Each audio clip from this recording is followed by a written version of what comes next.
নমস্কার বন্ধুরা, আমি অপর্ণা। তোমরা দেখছো অপর্ণার রান্নাঘর। আজ আমি তোমাদের কাছে নিয়ে চলে এসেছি নতুন একটা রান্না। ঘরোয়া উপকরণ দিয়ে আমি কিভাবে আলু দিয়ে মাছের ঝোল রান্না করি। তাহলে শুরু করা যাক আজকের রেসিপি।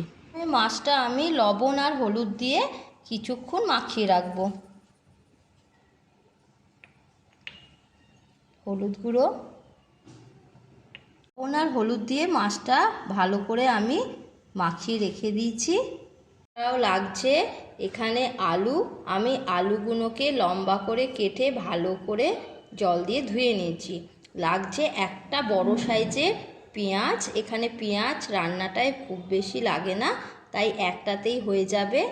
লাগছে দুটো ছোট সাইজের টমেটো, তোমাদের বড় সাইজ থাকলে একটা দিতে পারো। লাগবে হাফ চামচ জিরে আর আদা, একটা কাঁচা লঙ্কা, আর এটা কাশ্মীরি শুকনো লাল লঙ্কা। আমি আদা, জিরে আর 2 রকম লঙ্কা বেটে নেব। পুরো গ্যাসটা জ্বালিয়ে কড়াটা বসিয়ে আমি 2 চামচ তেল দিয়ে তেলটা ভালো করে গরম করে নিয়েছি। এখন এক এক করে মাছগুলো দিয়ে লাল লাল করে ভেজে নেব।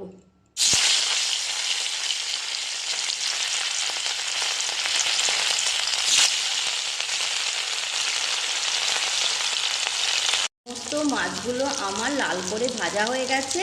এখন আমি মাছগুলো তুলে নেব। ভাজার ওই তেলেই আমি আলুগুলো ভেজে নেব।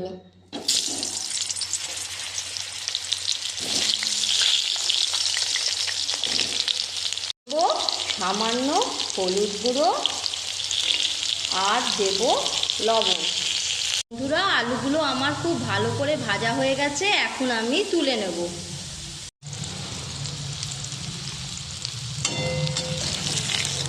তেলের ওপর দিয়ে দেবো একটা তেজপাতা আর সামান্য জিরে। ফোড়নটা আমার হয়ে গেলে দিয়ে দেবো কেটে রাখা পেঁয়াজ।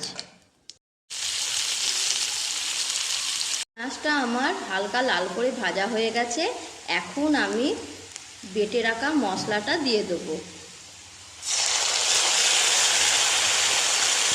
দিয়ে দেবো টমেটো পেস্ট, মিশিয়ে নেব। পরিমাণ অনুযায়ী লবণ আর দেবো সামান্য হলুদ গুঁড়ো। দেবো হাফ চামচ লাল লঙ্কার গুঁড়ো, মিশিয়ে নেব। মশলাটা আমার কষানো হয়ে গেছে। এখন আমি ভেজে রাখা আলুগুলো দিয়ে দেবো।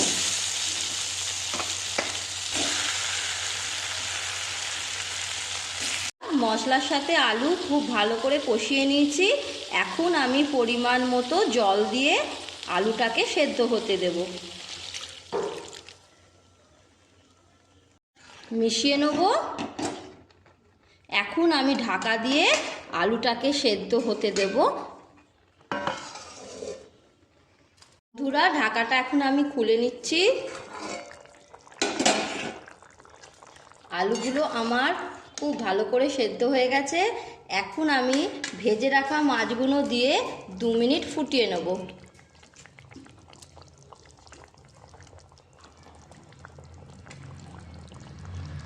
মাছটা দিয়ে আমি ভালো করে ফুটিয়ে নিয়েছি। আমার রান্নাটা হয়ে গেছে। এখন গ্যাসটা অফ করে আমি অন্য একটা পাত্রে তরকারিটা ঢেলে নেব। বন্ধুরা, তরকারিটা আমার হয়ে গেছে। আমি একটা অন্য পাত্রে ঢেলে নিয়েছি।